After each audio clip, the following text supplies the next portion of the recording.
ગૌણ સેવા પસંદગી મંડળે જુનિયર સિનિયર ક્લાર્કની પરીક્ષા રાખી મોકૂફ. નવી તારીખોનું જલ્દી કરાશે એલાન. ગૌણ સેવા પસંદગી મંડળ દ્વારા એક મહત્વનો નિર્ણય લેવામાં આવ્યો છે.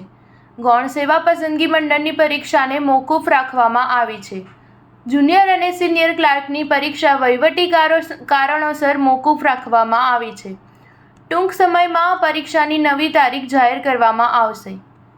આ માહિતી ગુજરાત ગૌણ સેવા પસંદગીના સચિવ હસમુખ પટેલ દ્વારા આપવામાં આવી છે. લોકસભા ચૂંટણીને કારણે આ પરીક્ષા સ્થગિત કરવામાં આવી છે તેવું લાગી રહ્યું છે. 20, 21, 27, 28 એપ્રિલ, 4-5 મેના રોજ પરીક્ષાનું આયોજન કરવામાં આવ્યું હતું. સાથે સાથે 8 તેમજ 9 તારીખે પણ પરીક્ષાનું આયોજન કરવામાં આવ્યું હતું.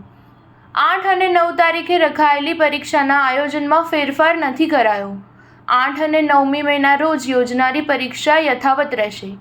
બાકીની પરીક્ષા માટે તારીખો ટૂંક સમયમાં જાહેર થશે.